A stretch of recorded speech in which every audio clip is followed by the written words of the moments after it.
이달 코로나 방역 대책 첫날, 중국에서 인천공항으로 들어오는 모든 사람들에 대한 PCR 검사가 실시됐습니다. 검사 대상 208명 가운데 13명이 벌써 확진자로 확인됐습니다. 군 입대를 피하기 위해서 뇌전증을 앓는 것처럼 속인 이들에게 브로커가 써준 시나리오를 입수했습니다. 상황별로 역할과 대사까지 완벽하게 짜여진 연극이었습니다.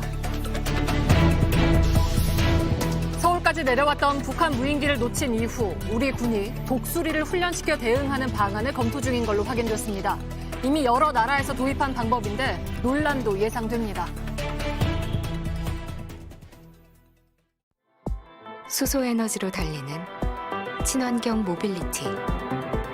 지속 가능한 미래로 현대 수소전기차 넥소. 뉴스룸을 시작하겠습니다. 오늘부터 중국에서 인천공항으로 들어오는 모든 사람들은 PCR 검사를 받아야 합니다. 중국에서 빠르게 번지고 있는 코로나를 막기 위한 조치입니다. 오늘 들어온 사람들 중에서도 적지 않은 비율로 확진자가 이미 나오고 있는데요. 인천공항에 나가 있는 저희 취재기자 연결해서 자세하게 들어보겠습니다. 자, 정인아 기자, 일단 오늘 중국에서 몇 명이 들어왔습니까? 네, 모두 9편의 항공기를 통해 1000여 명이 중국에서 들어왔습니다. 제 뒤에 있는 건물이 검사센터인데요. 이 문으로 들어가서 검사를 받고요. 바로 옆에 있는 교통센터 1층에 있는 대기실에서 결과가 나올 때까지 기다려야 합니다. 오늘 중국에서 들어온 사람들은 모두 이 입국장 한 곳에서만 들어왔고요. 공항에서 바로 PCR 검사를 받아야 하는 단기 체류 입국자들은 모두 미리 분류를 해서 붉은 명찰을 걸고 군인들의 인솔하에 이곳에서 검사를 받았습니다. 네, 그중에 확진자는 얼마나 나왔나요? 네, 오후 5시 기준으로 집계된 자료가 조금 전에 나왔는데요. 13명이 확진인 걸로 밝혀졌습니다. 검사 대상자 208명 전체를 놓고 보면 6% 남짓이지만 이 중 절반 정도가 결과를 아직 기다리고 있는 상황이고 결과가 나온 건 106명 뿐이라서 이렇게 놓고 보면 12% 넘는 확진자가 나온 겁니다. 확진된 사람들은 7일 동안 미리 준비된 격리시설에 있어야 하고요. 비용은 본인이 내야 합니다. 네, 그러면 아직 결과가 안 나온 사람들도 있기 때문에 확진자가 더해질 수도 있겠네요. 네, 맞습니다. 아직도 검사를 기다리고 있는 사람들이 있기 때문에 그럴 수밖에 없습니다. 또 우리나라 사람이나 90일 이상 장기 체류하는 외국인들은 일단 집으로 가지만 하루 안에 PCR 검사를 받아야 하기 때문에 그 사이에 확진자가 더 늘어날 수도 있습니다. 이탈리아의 경우 중국발 입국자의 절반가량이 확진 판정을 받기도 했습니다. 네, 그리고 목요일부터는 음성 확인서도 내야 하죠? 네, 맞습니다. 이미 불편하다고 하는 경우도 있는데요. 직접 들어보시죠. 1시 2분에 도착했는데 아마도 4-5시간 기다리라고 하는데요. 지금 기다리고 있어요. 배터리 거의 나갔어요. 기다려야지 어쩌겠어요. 불편하지 아마도. 네, 입국자들이 늘어나면서 불편은 더 커질 걸로 보입니다. 네, 잘 들었습니다. 인천공항에서 정인아 기자가 전해드렸습니다. 이런 가운데 중국에서는 우리나라를 향해서 볼멘 소리가 나오고 있습니다. 다른 나라보다 입국 제한 조치가 강하다면서 한국이 이럴 줄 몰랐다는 겁니다. 그런데 정작 중국은 코로나가 발생한 이후 지금까지도 우리나라에 대한 단기 비자 중단 조치를 풀지 않고 있습니다. 적반하장이라는 지적입니다. 베이징에서 박성훈 특파원입니다. 베이징 샤오두 공항이 관광객들로 북적입니다. 중국이 입국 시 코로나 검사를 폐지하는 등 방역을 완화하면서 해외로 나가려는 인파가 급증했습니다. 하지만 인천으로 향하는 항공편은 하루 한 편뿐입니다. 如果疫情放开了，有机会可以出境去玩的话，还是想去韩国啊这些国家去旅游，还是希望就是宽松一点，方便大家出行嘛。 이달 말까지 단기 비자 발급도 중단됐습니다. 중국 관광객들의 입국을 막기 위해서입니다. 그러자 중국에서 우리 정부의 코로나 대응이 지나치다는 비판 여론이 나오고 있습니다. 일본도 미국도 아닌 한국이 이럴 줄 몰랐다는 글이 퍼지는가 하면 모욕적이다, 한국에 갈 필요 없다는 등의 반응이 잇따르고 있습니다. 各国防疫措施应当科学适度，不应影响正常的人员交往和交流合作。 하지만 중국의 반응은 앞뒤가 안 맞다는 지적이 나옵니다. 중국은 우리나라에 대한 단기 비자 발급을 중단한 이래 현재도 재개하지 않고 있기 때문입니다. 이런 가운데 세계보건기구는 중국의 코로나 관련 정보를 구체적으로 공개하라고 요구했지만 중국 당국은 이미 투명하게 공개하고 있다고 맞받았습니다. 베이징에서 JTBC 박성훈입니다. 코로나에 걸렸을 때 꼭 필요한 것 중 하나가 해열 진통제입니다. 정부도 수급 안정 대책을 내놓겠다고 했지만 이미 일부 약국에서는 벌써 감기약이 동나버린 곳도 있습니다. 저희 취재진이 확인을 해보니 중국인 보따리상이 와서 대량으로 사재기를 하고 있다는 말도 나왔습니다. 앞으로 중국인 입국이 늘면 이런 현상은 더 심해질 수도 있습니다. 이한주 기자가 현장 취재했습니다. 최근 해열 진통제를 찾는 중국인들이 부쩍 늘었습니다. 중국 사람들 완전 떼거지로 몰려다니는데. 박스채 삽니다. 비치냐? 뭐 3개 달라고 그래갖고 90개를 사갔는데 인근의 다른 곳은 더 심합니다. 보따리상도 등장했습니다. 장사하려고 오시는 분들 계신 것 같긴 해요. 인정이 없었는데 그죠? 굉장히 많죠. 특정 제품만 콕 집습니다. 팔균율이 품절된 지 한참 됐는데 저희가 그것만 많이 찾으세요. 정부는 약국에서 감기약을 팔 수 있는 양을 제한하기로 했습니다. 하지만 여러 곳을 돌아다니며 사는 것까지 막기는 어렵습니다. 중국 관련 온라인 커뮤니티에서는 얼마나 사서 보낼 수 있는지를 묻는 글과 답이 계속 올라오고 있습니다. 더 달라고 하는데 저희도 10개씩 주거든요. 한번 약국 돌아다니면서 계속 10개 이런 식으로 가져가시는 거. 특히 중국인 입국을 아예 막을 순 없어 마스크 같은 대란이 올 수 있다는 우려도 커지고 있습니다. JTBC 이한주입니다. 다음 소식입니다. 50여 명의 병역 비리를 설계한 브로커들은 뇌전증 환자인 것처럼 연기를 하라고 시켰습니다. 저희 취재 결과 이들은 마치 영화 대본처럼 시나리오를 만들어서 치밀하게 준비했습니다.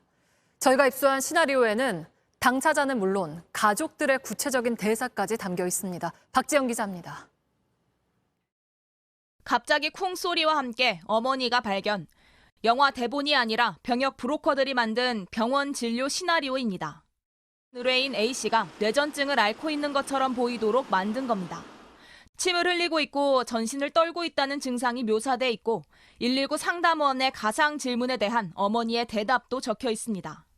구급대원이 출동했을 때 기억이 나지 않는다는 A씨의 답변은 물론 응급센터에서 진료를 받을 때 어떻게 말해야 하는지도 대사처럼 적어놨습니다. 또 다른 의뢰인 B씨 시나리오도 비슷합니다. 컴퓨터 게임을 하다가 쓰러진 상황이라고 하고 부모가 이를 발견한 뒤 신고하게 합니다. 의사를 만나서는 치료받으면 나을 수 있는 건지 등을 물으라고도 합니다. 가짜라는 걸 들키지 않기 위해서입니다.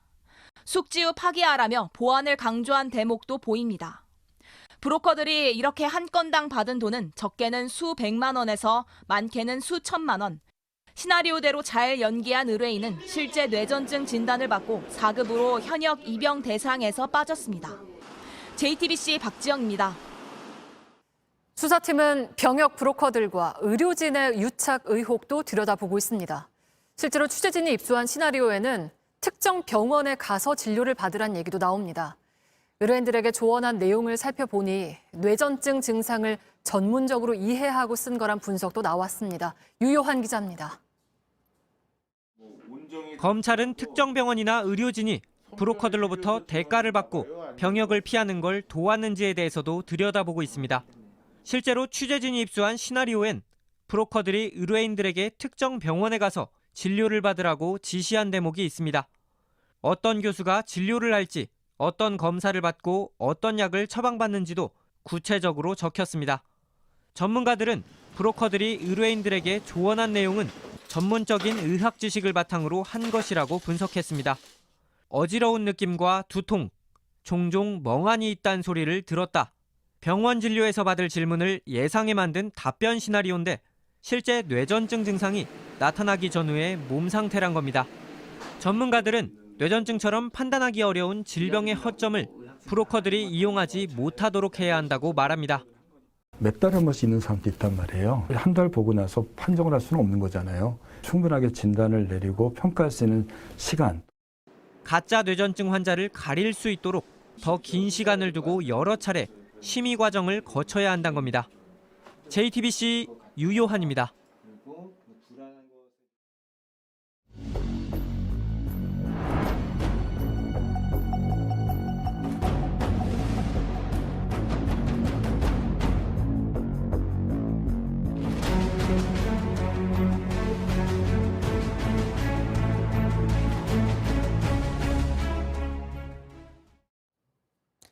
네, 어느샌가 익숙해진 장면들이죠.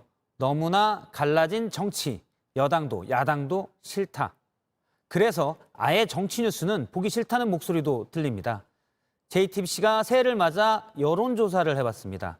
그랬더니 정말로 무당층이 크게 늘었는데요. 특히 윤석열 대통령도 이재명 민주당 대표도 국민 10명 중 6명에게 호감이 가지 않는다는 답을 들었습니다. 먼저 박유미 기자입니다. 어느 정당을 지지하는지 물었습니다. 민주당 35.5%, 국민의힘 34.6%로 비슷한데 어떤 정당도 지지하지 않는 무당층이 22.9%로 상당히 높습니다. 두 정당 모두 호감 가지 않는다는 응답도 각각 60%가 넘습니다.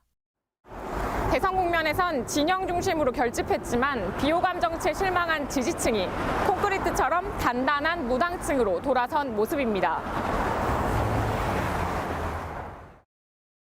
두 정당 모두 지지하지 않는 이른바 콘크리트 무당층 비율은 대선 직전과 비교해 약 10%포인트 크게 늘었습니다.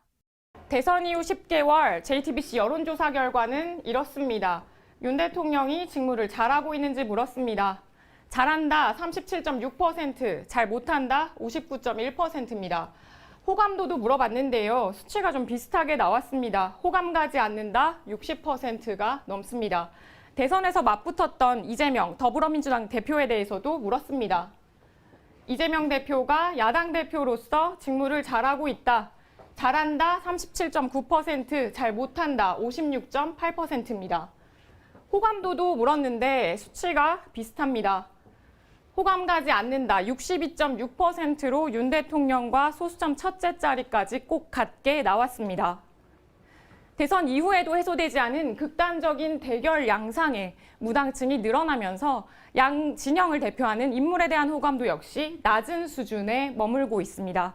JTBC 박유미입니다. 네, 여든 야든 이렇게 인기가 없는 이유 직접 들어봤습니다. 일단 내가 하면 로맨스, 남이 하면 불륜이라는 뜻이죠. 내로남불이 꼽혔고 부정부패와 극단적인 정쟁도 정치가 인기가 없는 이유였습니다. 이어서 최승기 기자입니다. 그러니까 안 보는 거죠. 완전히 시장이지 뭐 정치도. 국회의원만 되면 다 도둑놈이 되니까 그게 문제죠. 우리 국민들이 준 권리를 살짝 자신이 이제 마음대로 부릴 수 있다라고 생각을 하고. 정치인에 대한 시민들의 평가입니다. 호감 가지 않는 이유를 물어봤습니다. 왜 보기 싫으냐고? 네. 하나같이 마음에 안 들어. 어떤 점이 제일 마음에 안 드세요? 어떤 점? 네. 이랬다 저랬다 지 맘대로 하니까. 믿을 놈이 없어요. 이놈도 그놈도 다 똑같은 놈들인데 조금 클린한 정치인이 있었으면 좋겠어요. 서민들이 살게끔 해줘야 되는데 아무런 대책도 없잖아요. JTBC 여론조사에서도 정치인의 말바꾸기, 내로남불 등 신뢰 부족이 가장 큰 이유로 꼽혔고 부정부패가 뒤를 이었습니다.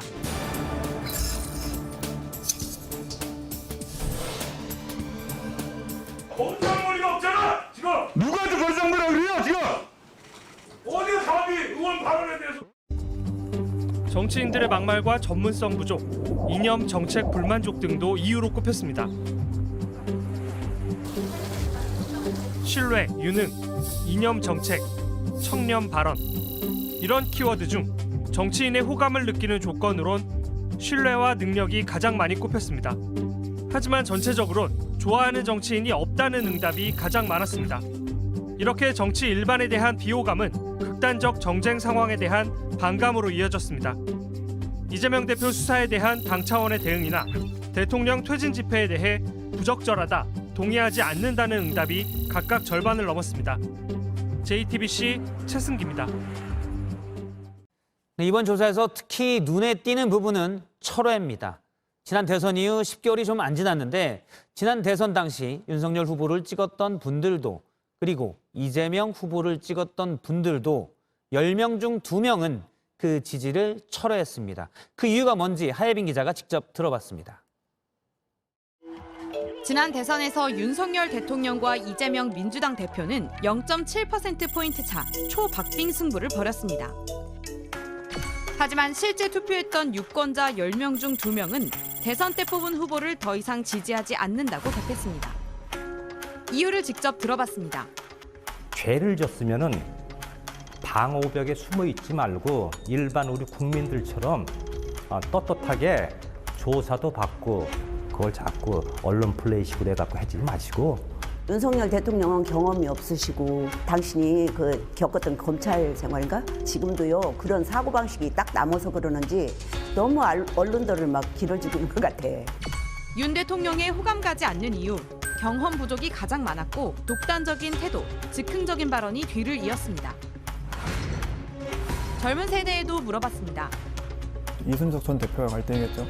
정당만 보고 뽑았던 사람들을 본인을 지지하게 만들어야 되는데 20, 30대를 다시 반전시킬 만한 포인트가 있었느냐, 그건 잘 모르겠어요. 살기 힘들어지는 세상에서 너무 약간 이상적인 말들을 하는 게 내가 살아온 것들에 대한 너무 그런 자신감이 너무 그게 셌지 않았나. 이래서 정작 중요한 말이 뭔지 모르겠는? 이 대표의 호감 가지 않는 이유론 절반 이상이 대장동 개발 비리 등 부정부패 의혹을 꼽았습니다. 유권자들은 따끔한 충고를 남겼습니다. 노년층은 민생을, 젊은 세대는 리더십을 요구했습니다. 권력과 명예를 가졌으면 국민과 나라를 위해서 봉사를 하는 직이 돼야지. 본인이 중용한 그런 인사들을 조금 더 믿고 그들의 철학을 펼칠 수 있는 좀 판을 좀 짜줬으면 좋겠어요. JTBC 하혜빈입니다. 택시기사와 전 연인을 살해한 이기영 관련 소식입니다. JTBC 취재 결과 이기영은 전 연인을 살해한 뒤 전 연인의 반지 등을 금은방에 내다 팔았습니다. 이혼해서 기분 나빠 판다고 말했는데 저희가 알다시피 거짓말이었습니다. 조혜연 기자입니다. 경기도 파주의 한 금은방 장부입니다. 지난달 14일 손글씨로 빼곡히 적힌 거래자 명단에 이기영이라는 이름이 보입니다. 이혼했다고 그래서 그런 건지 파는 거라고 다 처분한다고. 집도 팔아야 되고 차도 팔아야 되고 명품 시계도 팔아야 되고 기분 나빠가지고 갖고 있을 수가 없다고. 모두 거짓말이었습니다. 금은방 주인은 공개된 사진을 보고 택시기사와 전 연인을 살해한 이기영이라는 걸 알았습니다. 이기영은 이곳에서 한 명품 브랜드의 반지 한 쌍을 팔고 56만 원을 챙겼습니다. 반지 하나는 본인이 끼고 있다가 그 자리에서 뺐습니다. 나머지 반지 하나는 살해된 전 연인의 것이었습니다. 금을 팔러 또 오겠다는 말도 했다고 합니다. 골드바가 150돈이 있는데 그거 팔러 오면 화장 살 수 있어서 그래서 내가 믿지도 않았거든요. 경찰은 숨진 전 연인의 시신을 계속 수색하는 한편 집에서 발견된 핏자국이 피해자 것인지 확인하기 위해 유족을 수소문 중입니다. JTBC 조혜연입니다. 경찰은 이기영이 최근 연락했던 400명 가까운 지인을 찾아내 피해자가 더 있는지 알아보고 있습니다. 취재 결과 이기영이 수년 전 2번이나 결혼했던 것으로 파악됐는데 경찰이 이 부분도 보고 있습니다. 이상엽 기자입니다. 택시기사를 살해하고 닷새 뒤 이기영은 식당에서 처음 본 사람들에게 싸움을 걸었습니다. 폭력적인 모습이 잇따라 발견되면서 경찰은 프로파일러를 투입해 이기영의 사이코패스 성향을 분석하고 있습니다. 취재진은 이기영의 과거 행적을 쫓았습니다. 2017년 겨울부터 경기 파주의 한 인력사무소에서 반년 정도 일한 걸로 파악됐습니다. 건설업 하청업체에서 농수로 공사에 참여했고 동료들에겐 자신을 이라크 파병 군인 출신으로 건설업체 대표이자 인력사무소 사장 아들이라고 소개했습니다. 2018년 봄엔 파주에서 한 여성과 결혼식을 올렸고 신혼생활을 한 사실도 확인됐습니다. 취재진과 접촉한 동료들은 이기영의 결혼 생활이 처음이 아니라고도 말했습니다. 이혼을 한대요. 위자료 다 주기로 며칠 있다 결혼식을 하더라고요. 전 정부인은 아마 깔끔하게 지가 아파트 주고 애 문제도 지가 치우는 걸로 하고 정리했다고. 경찰은 전 부인의 협조를 얻어 관련 수사를 이어가고 있습니다. 이기영이 실제 2번 결혼했었는지 그랬다면 이전 가족들에게도 피해를 입힌 건 아닌지 확인하고 있습니다. JTBC 이상혁입니다. 경인고속도로 방음터널에서 난 불은 폐기물을 나르는 집게 트럭에서 시작이 됐습니다. 그런데 이 트럭은 2년 전에도 고속도로를 달리다가 불이 붙었던 걸로 확인됐습니다. 그때와 이번 모두 트럭도 운전자도 같았습니다. 이승환 기자입니다. 갓길에 선 집게 트럭이 화염에 휩싸였습니다. 트럭에서 시작된 불은 방음터널 벽으로 옮겨 붙었고 5명이 숨지고 41명이 다쳤습니다. 트럭 운전자인 60대 이모 씨는 JTBC 취재진과 만나 자신이 몰던 차에서 왜 불이 났는지 모른다고 했습니다. 에어가 터져서 차가 급정거를 했기 때문에 그때 인지를 했던 거지 그 전에는 전혀 아무것도 몰라요. 반대편 차로에서 차량들이 충돌해 불이 번졌다고도 했습니다. 하지만 경찰은 이 씨의 주장은 사실이 아니라고 보고 있습니다. 또 경찰 조사 결과 해당 트럭은 지난 2020년에도 주행 중 불이 났던 걸로 확인됐습니다. 당시에도 사고 장소는 제2경인고속도로, 운전자는 이 씨였습니다. 근처 요금소 직원 등이 나와 불을 끄면서 별다른 피해는 없었습니다. 전기 문제로 불이 난 걸로 알려진 해당 차량은 2009년식으로 정확한 주행 거리는 확인되지 않았습니다. 일단 노후 차량의 범위에는 들어가죠. 상당히 이제 누적됐겠죠. 영업용으로 썼으니까. 폐기물 업체가 운용하는 해당 트럭은 대부분 이 씨가 운전한 걸로 전해졌습니다. 경찰은 이 씨와 폐기물 업체가 차량 관리를 제대로 했는지 조사하고 있습니다. JTBC 이승환입니다. 어제 선정한 베네딕토 16세 전 교황의 시신이 일반에 공개되자 수많은 추모객들이 바티칸에 모이고 있습니다. 베네딕토 전 교황이 남긴 마지막 메시지는 내가 잘못한 모두에게 용서를 구한다였습니다. 또 몇 년째 건강이 좋지 않은 프란치스코 교황의 거취에도 관심이 모아지고 있습니다. 이세누리 기자입니다. 교황 의복을 입은 베네딕토 명예교황이 손에 묵주를 들고 기도하는 모습으로 누워 있습니다. 시신은 현지 시간 2일부터 사흘 동안 바티칸 성 베드로 대성전에 안치해 일반에 공개됐습니다. 베네딕토 명예교황은 2013년 그레고리우스 12세 이후 약 600년 만에 종신직인 교황직에서 스스로 물러난 두 번째 교황입니다. 재임 시절이던 2006년 독일어로 작성해둔 유언도 공개됐습니다. Alle, denen ich irgendwie Unrecht getan habe, bitte ich von Herzen um Verzeihung.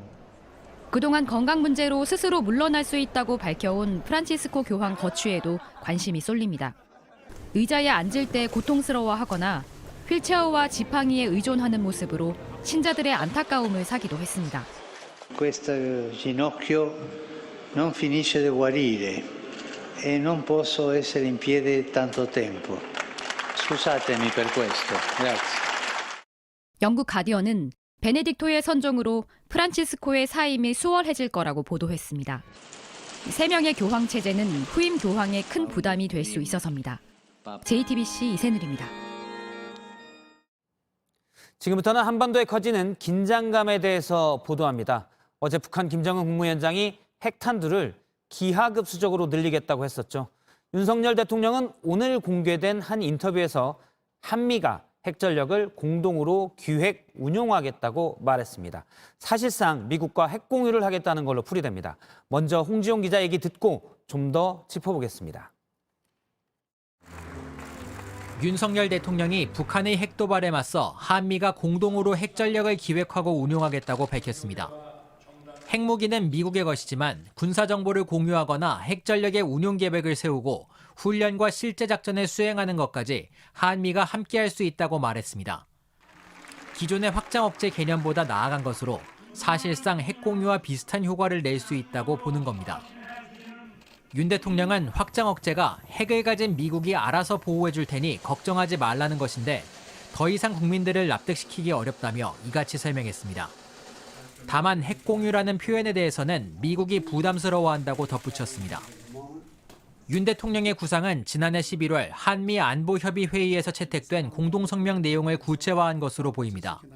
북한의 핵미사일 위협을 실효적으로 억제 및 대응할 수 있도록 정보 공유, 협의 절차, 공동기획 및 실행 등 분야별로 동맹의 능력과 태세를 더욱 강화해 나가기로 하였습니다.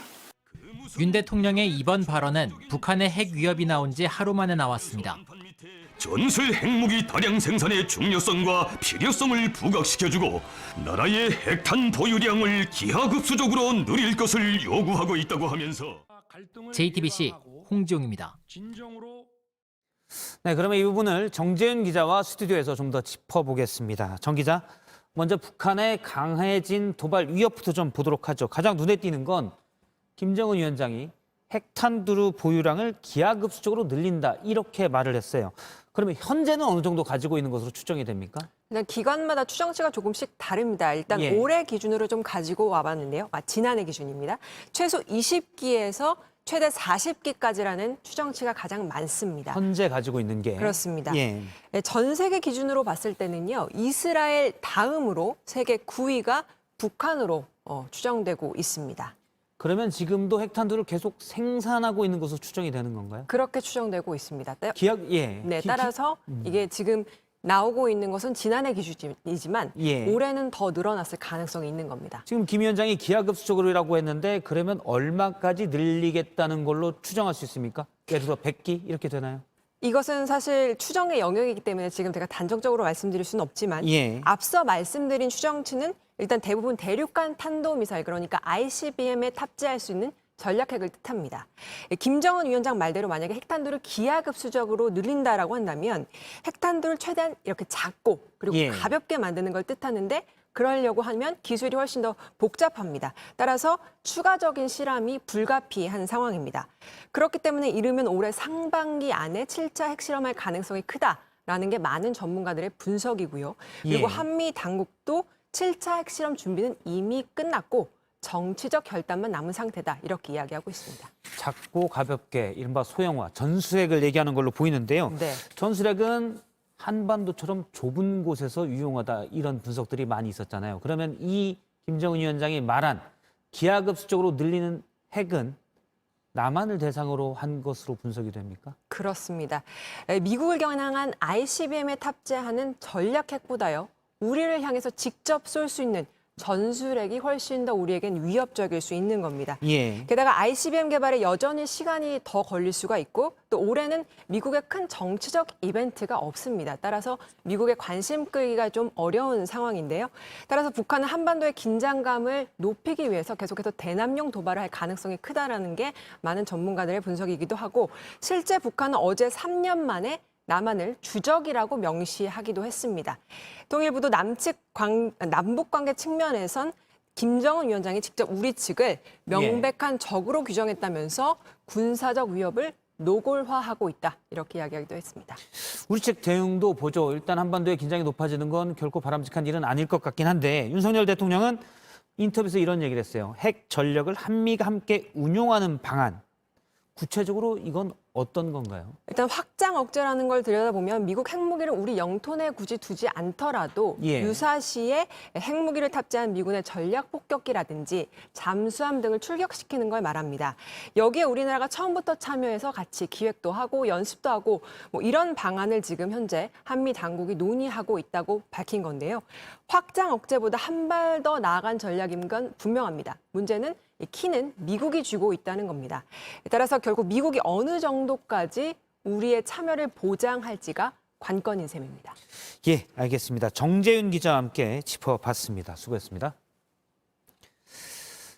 네, 한반도에 커지는 핵 긴장은 뉴스룸이 끝난 뒤 유튜브로 이어지는 뉴스룸 뒤에서 좀 더 자세히 다루겠습니다. 오늘은 양무진 북한대학원대학교 총장과 이 주제로 얘기를 나눌 텐데요.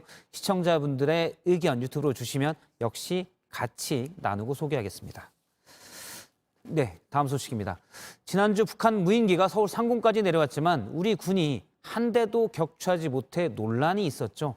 우리 군이 새로운 방안을 검토 중인데 JTBC가 취재해보니 바로 검독수리를 훈련시켜 무인기를 잡겠다는 방안입니다. 일부 해외에서도 하는 방법이긴 한데 얼마나 실효성이 있는지는 의문입니다. 김민관 기자입니다. 독수리 한 마리가 하늘로 날아오르더니 공중에 떠있는 드론을 그대로 낚아챕니다. 인도 군 당국이 적대 관계인 파키스탄의 드론을 잡기 위해 훈련 중인 독수리입니다. 프랑스 공군과 네덜란드 경찰도 드론 사냥용 독수리를 훈련시켜왔습니다. JTBC 취재 결과 우리 군도 독수리를 무인기 방어에 활용하는 방안을 검토 중인 것으로 확인됐습니다. 군 관계자는 검독수리는 영역동물의 특성을 지니고 있기 때문에 훈련을 시켜 최전방 지역 영공을 지키는 방안을 검토 중이라고 밝혔습니다. 최근 북한 무인기 여러 대가 우리 영공을 침범했지만 한 대도 격추시키지 못해 논란이 일었습니다. 군 당국은 무인기가 2m 남짓으로 작아 공격 헬기나 전투기로 격추하는 게 쉽지 않다고 해명한 바 있습니다.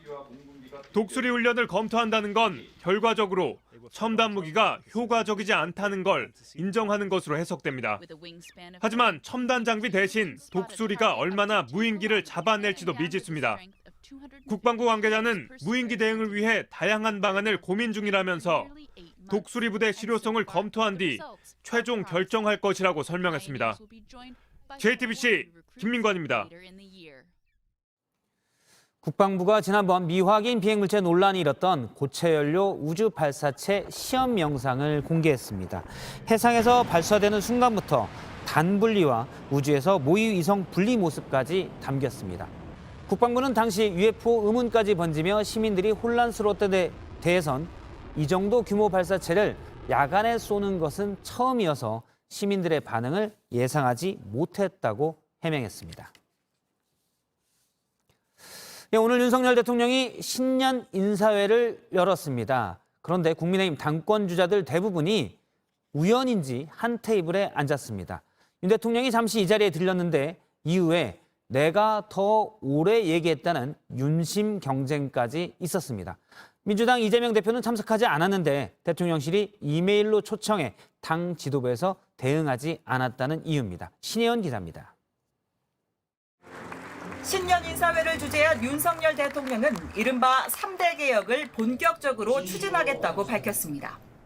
노동교육연금 3대 개혁은 어렵고 힘들지만 우리가 반드시 나아가야 하는 길이고 오부요인과 국무위원 등 주요 인사 200여 명이 참석했는데 이 중 절반 가까이가 국민의힘 지도부와 의원들로 채워졌습니다. 대통령실은 차기 당권주자로 꼽히는 인사들을 모두 윤 대통령 바로 옆 한 테이블에 앉도록 사전 배치했습니다. 비윤계 유승민 전 의원은 현역이 아니란 이유로 초청 명단에 포함되지 않았습니다. 윤 대통령은 해당 테이블에 직접 와서 개별적으로 덕담을 건넨 것으로 전해집니다. 의례적 수준의 새해 인사로 알려졌지만 당권주자들은 인사회를 마친 뒤 저마다 대통령이 전한 윤심을 강조하며 신경전을 벌였습니다. 민주당 지도부는 불참했습니다. 이재명 대표는 신년 인사회는 처음 듣는 이야기라고 말했습니다. 신년 인사회에 여러 사람들하고 인사회하는데 저를 오라고 했다고요? 이 대표 측은 이메일만 보내는 초대 방식을 이해하기 어렵다고 덧붙였습니다. 대통령실은 참석 대상자만 200명이 넘는다면서 모두 이메일을 통해 초청했다고 설명했습니다. JTBC 신혜원입니다. 이재명 대표는 그 시간에 경남 양산에 있었습니다. 문재인 전 대통령을 만났죠. 검찰 조사를 앞둔 이 대표가 우군 확보에 나섰다는 분석인데 문재인 전 대통령은 이재명 대표를 중심으로라는 말로 이 대표에게 힘을 실었습니다. 최윤경 기자입니다. 경남 양산 평산마을을 찾은 이재명 대표. 문재인 전 대통령이 직접 마중을 나옵니다. 두 사람이 만난 건 지난해 8월에 이어 두 번째입니다. 문 전 대통령은 이 대표에게 어렵게 이룬 민주주의가 절대 후퇴해선 안 된다며 우려를 나타냈다고 합니다. 정전 70주년을 맞았는데도 남북 간 긴장이 고조돼 안보 불안이 커지고 있다는 말도 했다고 민주당은 전했습니다. 문 전 대통령은 또 이 대표를 중심으로 민생 경제를 해결하는 데 최선의 노력을 다해달라고 했습니다. 이 대표는 앞서 새해 첫날엔 김대중 노무현 전 대통령 묘역을 참배했습니다. 이달로 예상되는 검찰 출석을 앞두고 당내 여러 세력에 손을 내밀면서 일종의 우군 확보에 나선 것으로 풀이됩니다. 이게 개인에 대한 공격인지 당에 대한 공격인지에 대한 판단들이 서로 다를 수가 있다. 다만 당내에서 비이재명계 의원들을 중심으로 비판의 목소리가 커지고 일각에선 대안을 준비해야 한다는 주장까지 나오고 있어 이 대표의 고심이 깊어지고 있습니다. JTBC 최윤경입니다. 축구장보다 넓은 10,000제곱미터가량의 폐기물 보관 시설이 흔적도 없이 사라졌습니다. 건물 잔해에서는 여전히 흰 연기가 피어오르고 곳곳에 남은 열기로 열화상 카메라 화면도 온통 빨갛습니다. 지난달 27일 강원도 양양의 폐기물 매립시설에서 난 불이 엿새 만인 오늘 꺼졌습니다. 소방당국은 불씨가 살아나 산불로 번지지 않는지 계속 감시할 예정입니다. 어제 저녁 7시 16분쯤 경기 평택시 광동제약 식품 공장에서 불이 났습니다. 당시 공장이 가동되지 않고 있어서 다친 사람은 없었고 불은 약 4시간 만에 꺼졌습니다. 소방당국은 건물 2층에서 불이 시작된 걸로 보고 있습니다. 오늘 아침 충북 진천의 한 식당에선 가스 폭발로 추정되는 큰 불이 났습니다. 2층 건물을 모두 태우고 38분 만에 불은 꺼졌습니다. 다행히 다친 사람은 없었고 소방은 최근 도시가스를 추가로 연결했다는 진술에 주목하고 있습니다. 장애인 단체 회원들과 서울시가 지하철역에서 12시간째 대치를 벌이고 있습니다. 현장에 저희 취재기자 나가 있습니다. 자, 조소희 기자, 지금 상황은 어떻습니까? 보시다시피 경찰들이 스크린도어 앞에 인간띠를 3줄, 4줄 만들었습니다. 전국장애인 철폐연대 전장현 회원들이 열차에 타지 못하도록 막고 있는 겁니다. 오전 8시부터 지금 12시간째입니다. 현재 장애인 30여 명과 활동가 100여 명 등 100여 명이 있고 이보다 6배 많은 경찰 병력이 600명이 대치하면서 승강장이 굉장히 혼잡한 상황입니다. 네, 근데 서울시가 그 탑승 자체를 막은 건 이번이 처음인 거죠? 네, 지하철 탑승 시위는 재작년 1월부터 시작됐는데 서울시가 탑승 자체를 막은 건 처음입니다. 전장현은 서울교통공사가 낸 손해배상 소송의 법원의 조정안에 따라서 승하차에 5분 정도 걸리는 것은 받아들이겠다는 입장입니다. 그런데 오세훈 서울시장, 서울 지하철 1분이라도 늦을 순 없다고 강경 대응을 예고했습니다. 결국 탑승을 막는 과정에서 장애인이 탄 휠체어가 쓰러지는 등 물리적 충돌이 있었고 지금도 뒤에서 굉장히 소란스러운 소리가 들리고 있습니다. 네, 그러면 뭐 일단 당분간, 그러니까 내일도 이럴 거라고 봐야겠습니까? 네, 맞습니다. 우선 오늘 오후 3시쯤 4호선 당구객 열차가 한 차례 무정차 운행하는 등을 제외하면 열차 운행은 정상적으로 이루어졌습니다. 그런데 지금도 시위대와 경찰이 뒤엉켜서 혼잡한 상황입니다. 전장현은 내일 오전까지는 1박 2일 시위를 예정대로 진행하겠다는 입장이고 이 시위가 끝나도 계속해서 시위를 이어가겠다고 밝혔습니다. 전장현은 법원의 조정안을 받아들이겠다고 말했지만 서울교통공사가 이를 거부하면서 당분간 혼란은 피할 수 없을 것으로 보입니다.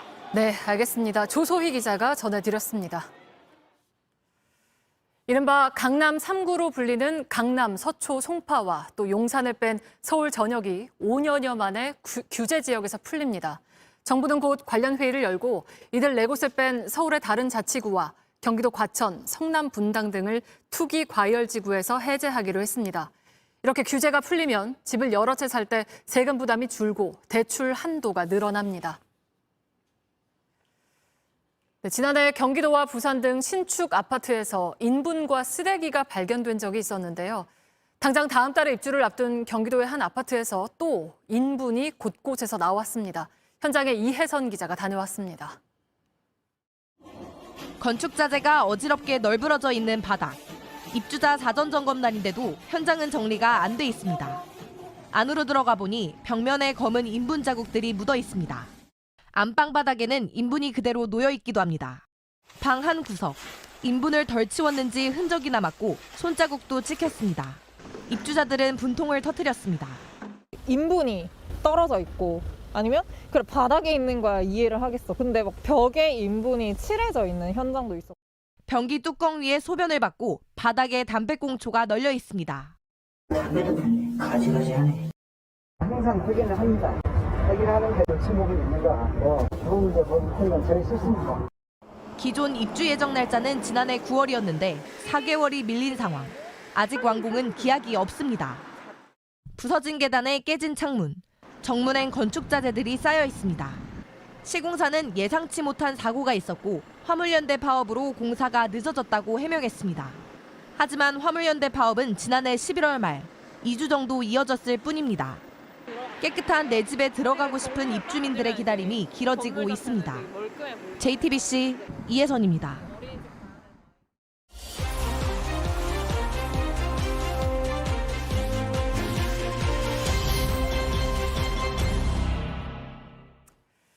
광주와 전남 지역이 50년 만에 최악의 가뭄에 시달리고 있습니다. 도시에선 설거지할 물을 아끼려고 웬만하면 그릇 하나에 다 담아 쓰기도 하고 또 섬 지역에서는 바닷물로 김장을 하는 일까지 있다고 합니다. 밀착 카메라 권민재 기자가 다녀왔습니다. 광주, 전남의 극심한 가뭄으로 동북댐 및 주암댐의 저수율이 현저히 낮아 광주 방림동의 한 아파트에선 매일 저녁 7시 이렇게 물을 아껴 써달라는 호소 방송이 나옵니다. 이런 대단지 아파트에선 상상할 수도 없는 일이었는데요. 이 집에선 변기 안에 물병을 넣어놓는 일부터 시작했다고 합니다. 부엌에선 냄비로 받아둔 물만 사용합니다. 한나에다가 반찬 다 넣고 국 넣고 그리고 밥 먹고 그거 한나 시킨데 물이 얼마나 들어갔어? 가뭄이 시작된 건 지난해 6월. 물을 아껴달란 방송이 나온 건 11월부터입니다. 광주의 주요 수원지인 화순 동복호입니다. 이쪽에는 부유물들을 걸러내는 차단망이 있는데요. 원래 물에 둥둥 떠 있어야 하지만 물이 메말라서 바닥에 거의 붙어 있습니다. 물이 거의 흐르지 않으면서 올 여름부턴 이렇게 풀도 무성하게 자라나기 시작했습니다. 지난달 말 40cm나 내린 눈은 아무 도움이 되지 못했습니다. 제가 서 있는 이곳은 댐이 만들어질 때 물에 잠겼던 수몰마을의 다리입니다. 물이 완전히 메마르면서 다시 모습을 드러냈습니다. 광주 전남 지역 기상 관측이 시작된 1973년 이래 최악의 겨울 가뭄을 맞게 된 원인은 기후위기입니다. 지난 여름 전국적으로 내린 폭우도 역대급 태풍도 이곳만 비껴갔습니다. 관계기관이 제대로 대처하지 못한 탓도 있습니다. 지난해 초부터 낮은 저수율에 대한 지적이 나왔지만 수자원공사는 장마가 오면 저수량을 회복할 것이라며 상황을 낙관했습니다. 현재 주요 수원인 동복댐과 주암댐의 저수율은 각각 27%와 29%로 지난 겨울의 절반에도 못 미칩니다. 섬 지역은 더 심각합니다. 전남 완도군 소환도에선 지난해 11월부터 일주일에 이틀만 물이 나옵니다. 못 살아. 아직 머리가 돌아빌라 해. 시설물도 없죠. 요강을 한쪽 쪽에다 놔두고 이러다 다 코로나 걸리고서 지지를 못하니 물이 적은 게. 소환도 주민들의 주 수입원인 김양식업도 위기입니다. 염분을 조절하려면 물이 필요하기 때문입니다. 지하 안반수를 끌어집어 올려가지고 하니까 지금 이렇게 버티고 있긴 있거든요. 근데 계속 비가 안 온다 그러면은 그 물도 고갈돼 있지요. 김장철엔 웃지 못할 광경도 펼쳐졌습니다. 어르신들 뭘 막 끌고 지나가셔 물 받으러 가시나 했더니 김장하시려고 바닷물 들어가시더라고요. 수도꼭지만 틀면 물이 나오는 세상. 하지만 이곳엔 지난 2달 동안 샤워 한 번 편히 하지 못한 사람들이 있습니다. 예고된 기후변화에 제대로 대응하지 못한 사이 불편함은 개인의 몫이 돼버렸습니다. 밀착 카메라 권민재입니다.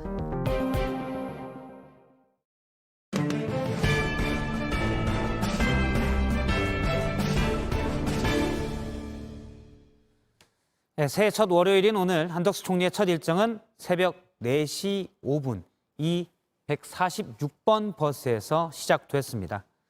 시민들과 이렇게 인사도 하고 핫팩도 나눠줍니다. 분위기가 꽤 좋습니다. 시민들의 요구사항도 있었습니다. 우리 여기에 있는 사람들이 이 차를 10분 전에 내보내달라. 그걸 요구하는 거예요.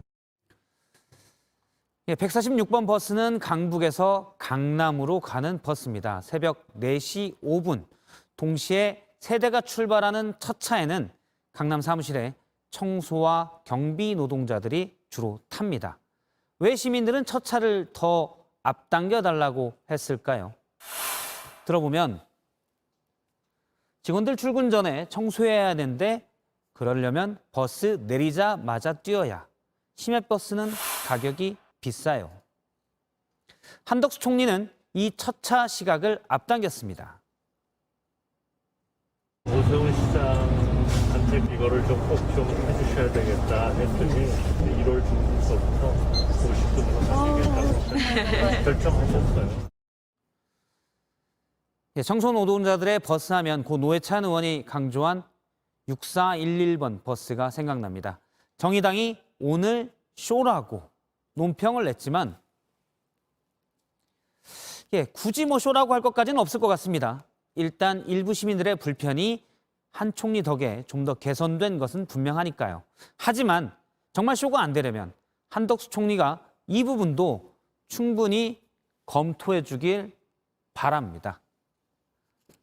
거기에 더해 늘 청소 노동자들이 원청 하청 문제로 하소연할 때 귀를 닫았던 정부가 이제는 그 귀를 좀 더 열어주길 바랍니다. 다시 보겠습니다. 네, 이번엔 기상센터 연결하겠습니다. 자, 이재승 기자, 날씨 얘기하기 전에 오늘은 안경 김서림에 대한 얘기를 준비했다고요? 네, 이맘때 이 지하철이나 버스를 탈 때 안경이 뿌옇게 돼서 답답했던 경험들 있으실 텐데요. 이 김서림은 온도 차이로 나타나는데 얼굴이 좀 낯이 익습니다. 네, 이렇게 뜨거운 음료를 마실 때나 마스크 사이로 나온 입김 때문에 자주 발생합니다. 이 김서림을 막기 위해선 이 주방 세제나 샴푸를 푼 물에 안경을 담갔다가 꺼내서 바로 닦아주면 됩니다. 얇은 막이 생겨서 물방울이 맺히는 걸 줄여줍니다. 안경뿐만 아니라 이 차량 유리에도 김이 서리게 되는데요. 밖이 보이지 않아서 굉장히 위험할 수 있습니다. 미국 운전면허 시험에선 자동차의 김서림 방지 버튼의 위치를 꼭 물어본다고 하는데요. 보시면 이 부채꼴 모양의 이 버튼이 바로 앞유리에 김서림을 막아주는 그런 버튼이고요. 네모난 모양은 뒷유리 열선을 켜주는 버튼입니다.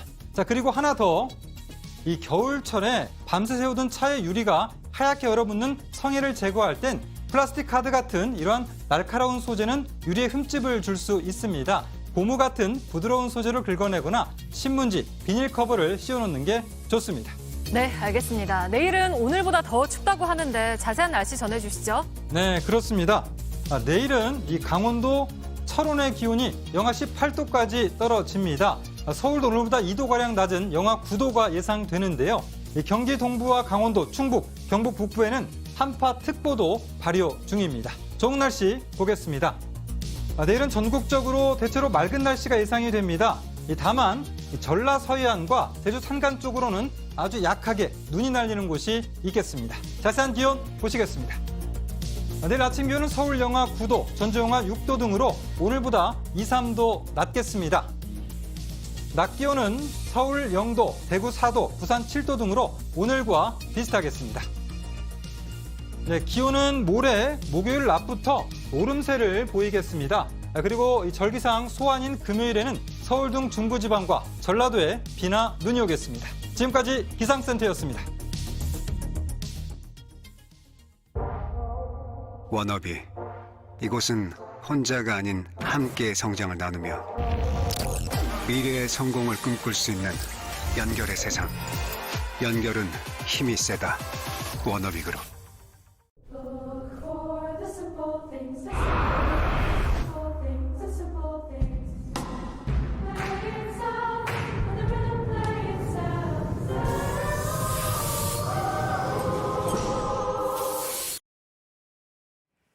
네, 유튜브로 뉴스룸 D가 이어집니다. 남북한 사이에 커지는 긴장감을 주제로 양무진 북한 대학원 대학교 총장과 이야기 나눠보겠습니다. 네, 오늘 준비한 뉴스는 여기까지입니다. 저희는 내일 다시 뵙겠습니다. 고맙습니다.